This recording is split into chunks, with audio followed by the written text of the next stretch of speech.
오늘 순교자 기념주일을 맞이해서 하나님께서 우리에게 허락하신 말씀이 여러분에게 큰 은혜와 또 도전과 믿음으로 결단하고 여러분의 인생에도 아름다운 열매가 맺어지기를 주님의 이름으로 축원합니다. 지난 6월 1일부터 5일까지 4박 5일 동안 우리 경기연의 감리사님들이 일본 후쿠오카 나가사키 지역을 방문하고 돌아왔습니다. 일본 여행을 간 게 아니고 일본 땅에 어떻게 복음이 전래되었는가 그것을 돌아보기 위해서였습니다. 여러분이 아시는 분은 아시겠지만 일본은 우리보다도 300년 전 우리보다 훨씬 먼저 기독교 복음을 받아들였지만 복음화율이 0.3%밖에 못 미치는 척박한 땅입니다.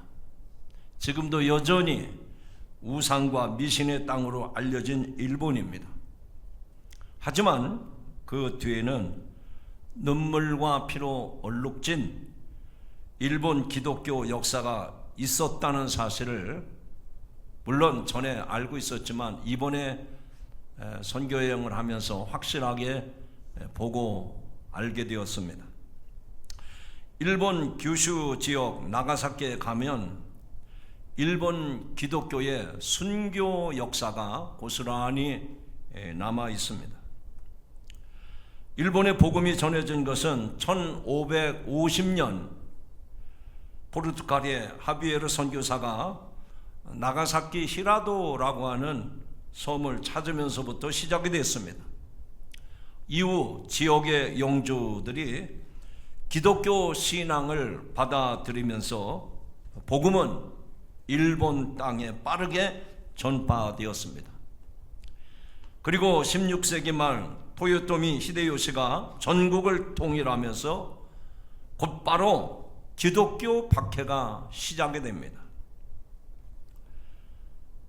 기독교 박해를 시작한 원인은 그리스도인들이 똑같은 신앙으로 똘똘 뭉치고 결속하는데 위협을 느꼈기 때문에 그때부터 기독교 박해가 시작이 됐던 겁니다.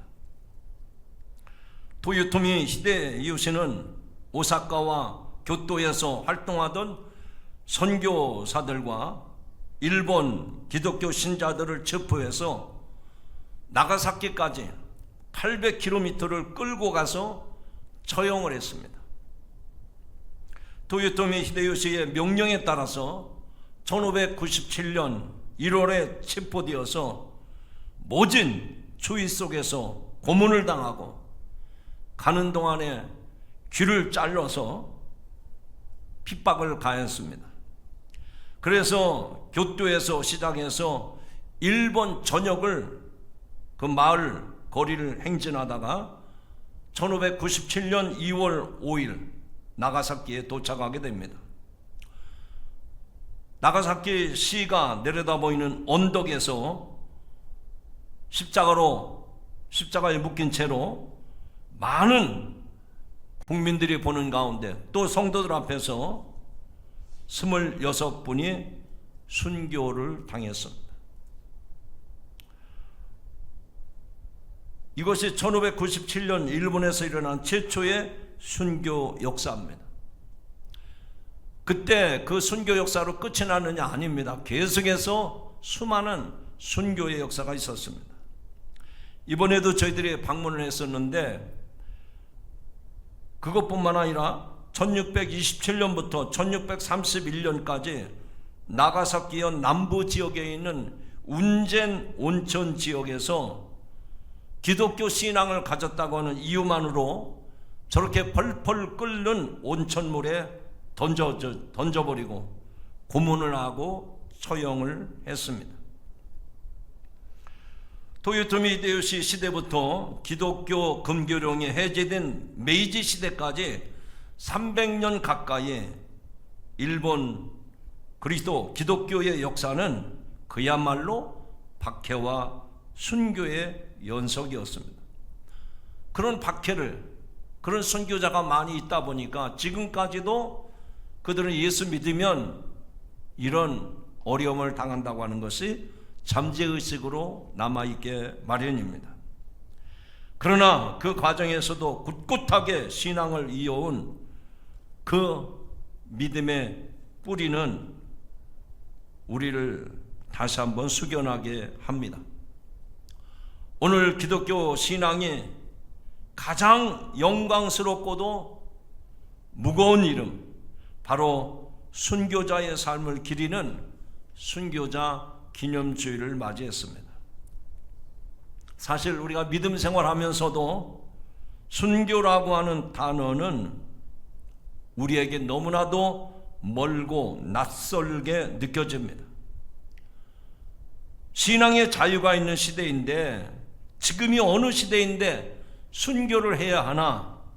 우리들의 신앙생활에는 순교와는 전혀 상관이 없다라고 생각할지도 모르겠습니다.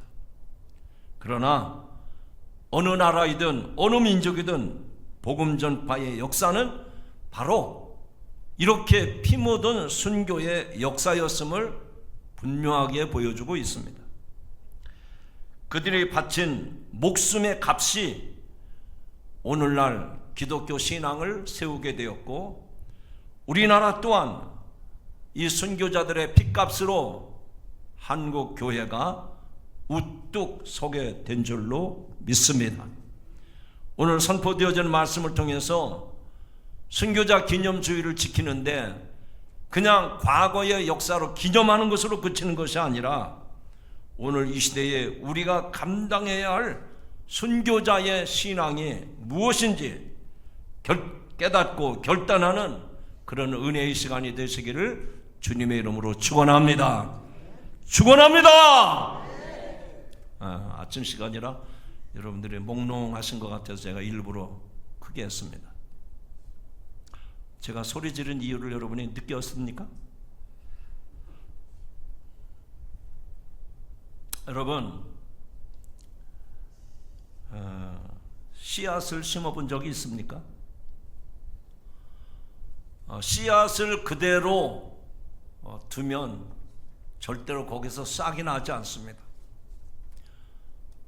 딱딱하고 일그러진 씨앗이지만 그 씨앗을 땅속에 묻을 때 거기에서 생명이 돋아납니다. 오늘 예수님께서 한 알의 밀이 땅에 떨어져 죽지 아니하면 한 알 그대로 있고 죽으면 많은 열매를 맺느니라 그랬습니다.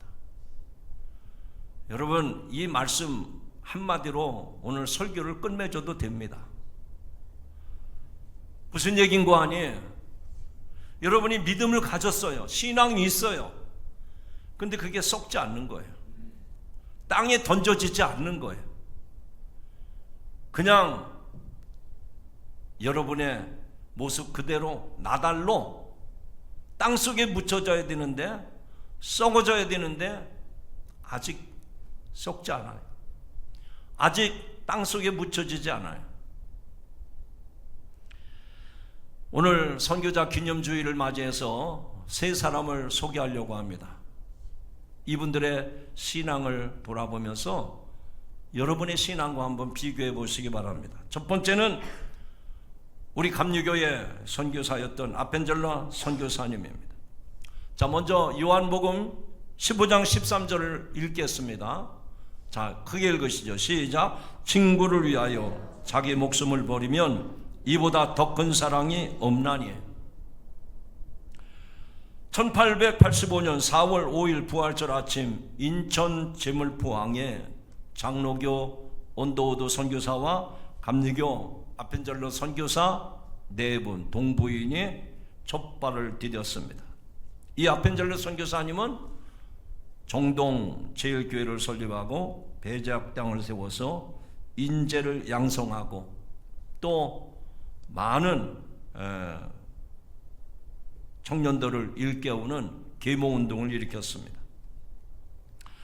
아펜젤러 선교사님은 열심히 목회를 하는 가운데 저 서해안 목포에서 열리는 성경 번역위원회에 참석하기 위해서 일본의 오사카 상선 회사의 구마가와 마루에 몸을 실었습니다.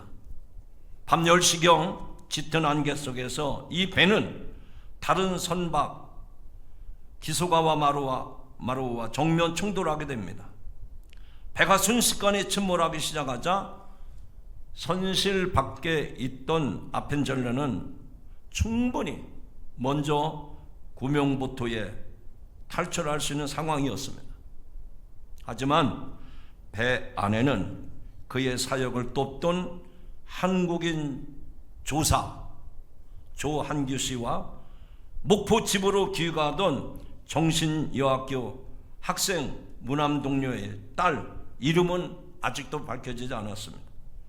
주위의 만류에도 불구하고 아펜젤러는 그들을 구하기 위해 어두운 선실 아래로 다시 뛰어내려갔습니다. 그 직후 배는 차가운 전라북도 군산 어청도 앞바다에서 영원히 바닷속으로 가라앉고 말았습니다. 그의 시신은 끝내 찾지 못해 지금은 양화진 외국인 선교사 묘역에 아펜젤러 선교사의 비석만 세워져 있습니다. 아펜젤러 선교사는 단순히 이 조선 땅에 와서 복음을 전하는, 말로만 복음을 전하는 선교사의 사역을 한 것이 아니라 조선을 사랑하고 조선인을 진정으로 사랑했던 목자 중에 목자였습니다. 낯선 이방 땅의 평범한 시골 조사와 어린 여학생을 위해 목숨을 던진 이 희생이야말로 예수 그리스도 십자가 사랑을 그대로 실천한 선교사였습니다. 우리 감리교회는 이런 선교사의 순교적인 신앙을 받은 교회고 교단입니다. 그렇다면 이 말씀을 들으시면서 나에게 신앙을 전수해준 아펜젤러 선교사의 순교의 그 정신과 그 믿음이 나에게 흘러가고 있는가 돌아보시기 바랍니다. 저는 이 말씀을 여러분들에게 설교하면서 나는 그 선교사처럼 순교는 못해요. 나도 그렇게 사역자처럼 그렇게 못해요. 저는 그런 부탁 드리고 싶지 않습니다.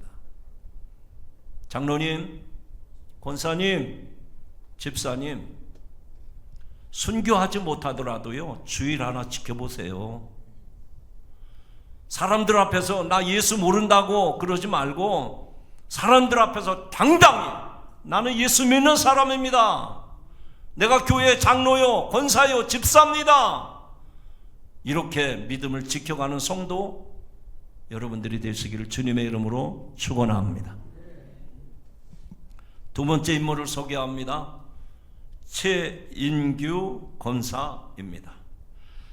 자, 먼저 성경 말씀 읽겠습니다. 요한계시록 2장 10절 말씀입니다. 시작. 내가 죽도록 충성하라. 그리하면 내가 생명의 관을 내게 주리라.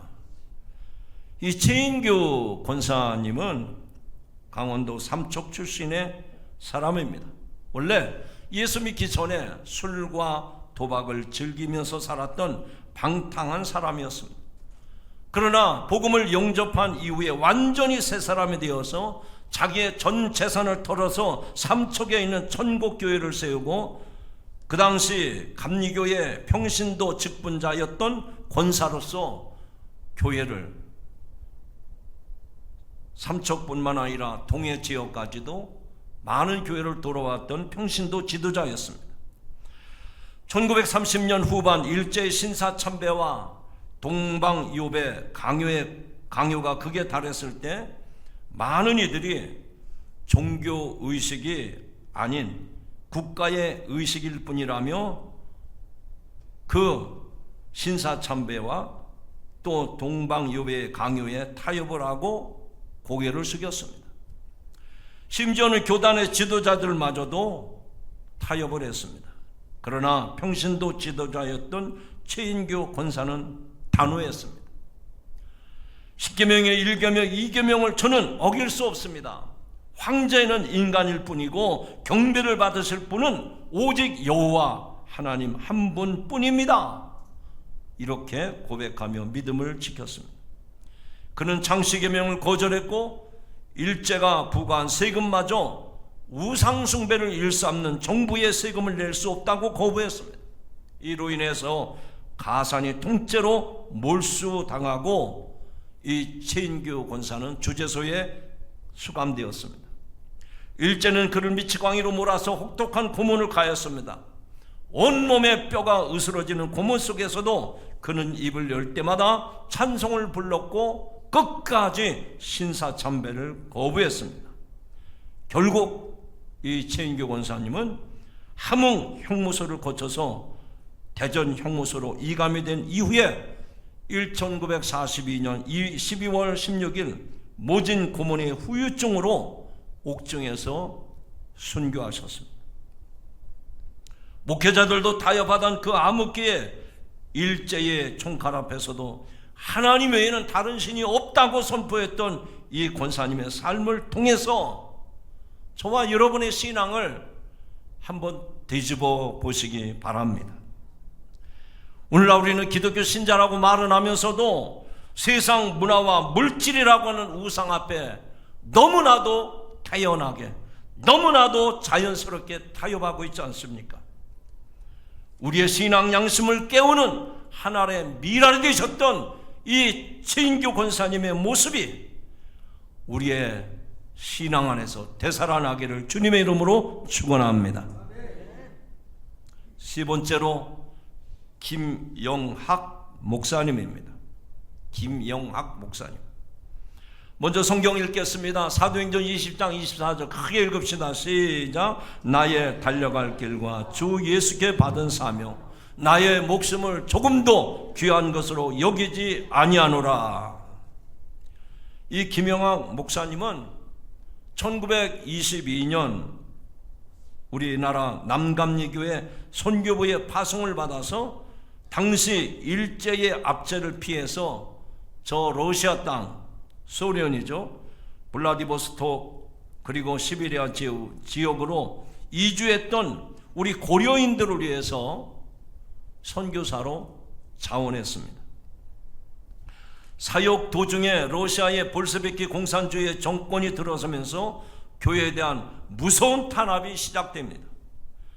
감리의 선교부는 이 김영학 목사님의 신변 안전을 위해서 철수 명령을 내렸습니다. 그런데 이 김 목사님은 이렇게 얘기했다고 합니다.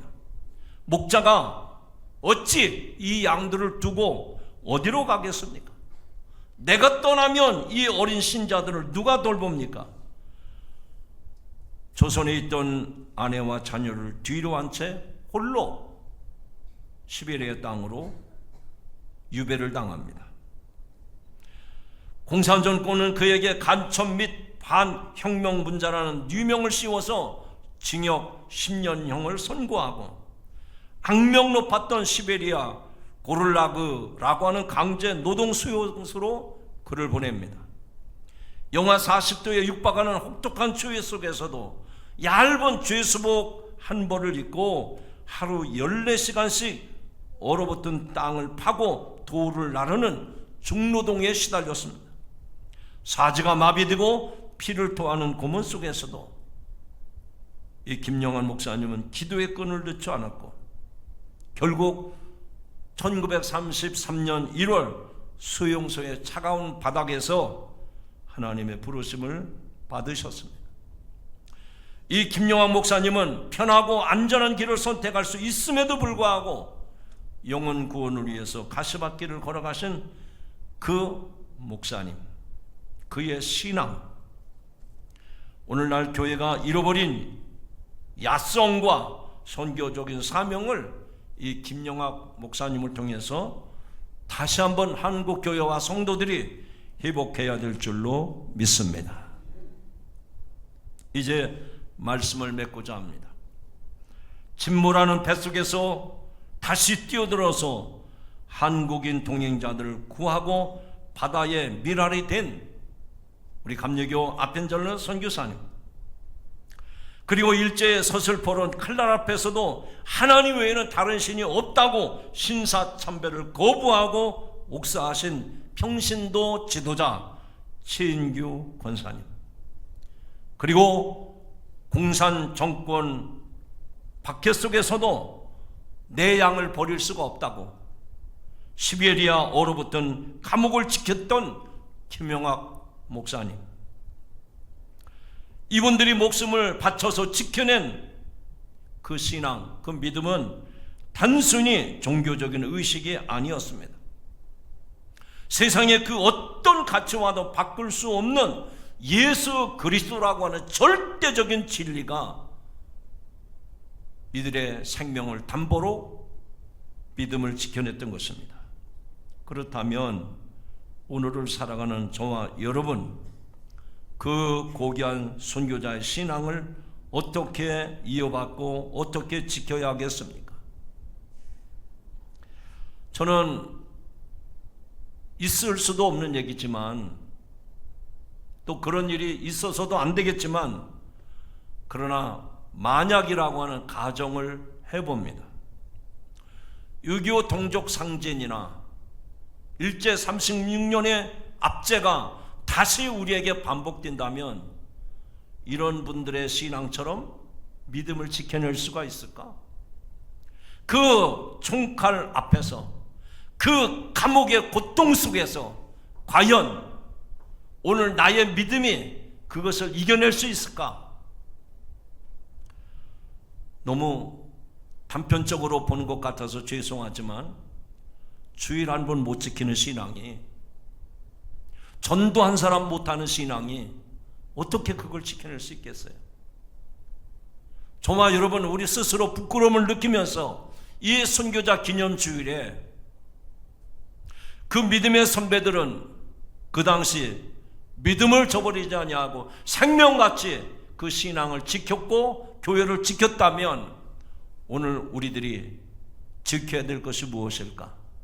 바로 예수 그리스도를 믿는, 예수가 나의 주님 되시고 하나님이 나의 절대 기준이 된다는 이 믿음 가지고 세상과 타협하지 말고 적당히 신앙생활하지 말고 주님 앞에 서는 날까지 올곧은 믿음을 지켜가는 성도 여러분이 되기를 주님의 이름으로 축원합니다.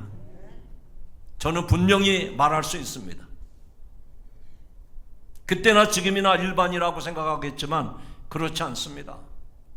그때보다도 더 치열한 영적 전쟁이 지금 우리들이 살아가는 세상 가운데 나타나고 있습니다. 그런데 그때 신앙을 지켰던 이 선교자들의 신앙과 우리의 믿음을 비교해 볼 때 과연 이 영적 전쟁을 감당해낼 수 있을까? 혹시 나도 배교하지 않을까? 그 배교의 심판이 얼마나 무서운 것인가를 우리는 성경의 말씀을 통해서 알고 있지 않습니까? 그런데 신앙을 지킬 만한 그 믿음이 오늘 나에게 있는가 하는 겁니다. 적당한 타협을 권하는 세상 문화에 우리는 깊이 물들어 있습니다.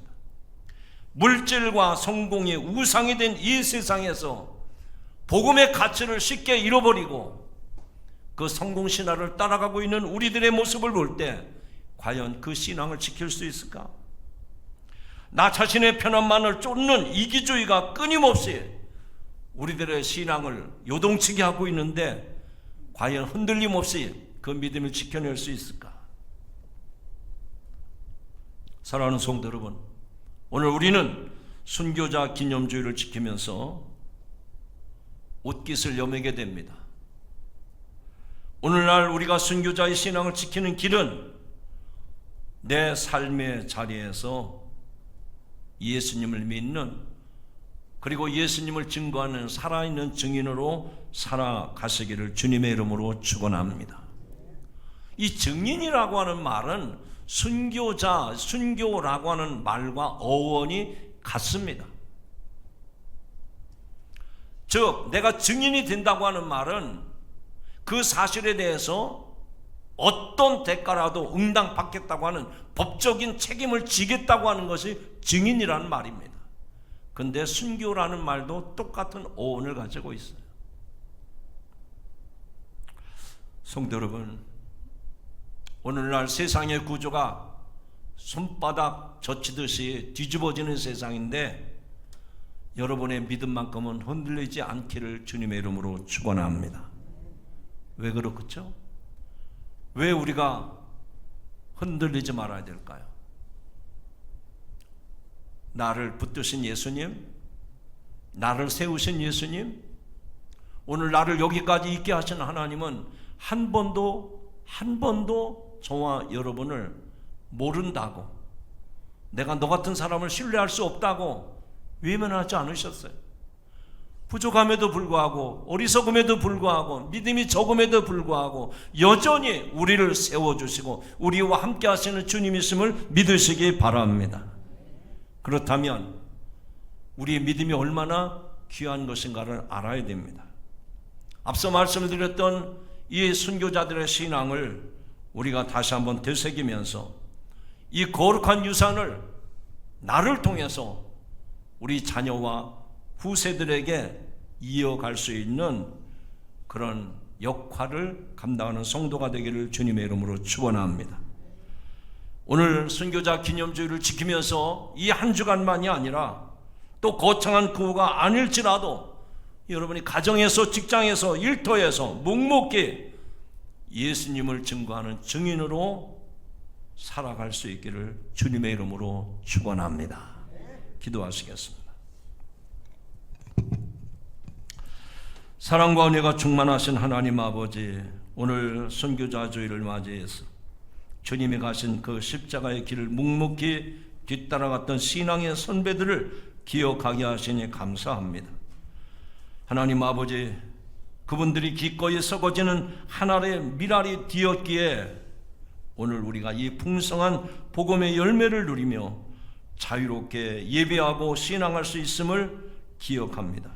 주님, 이 시간 오늘 말씀을 의지하고 간절히 기도합니다.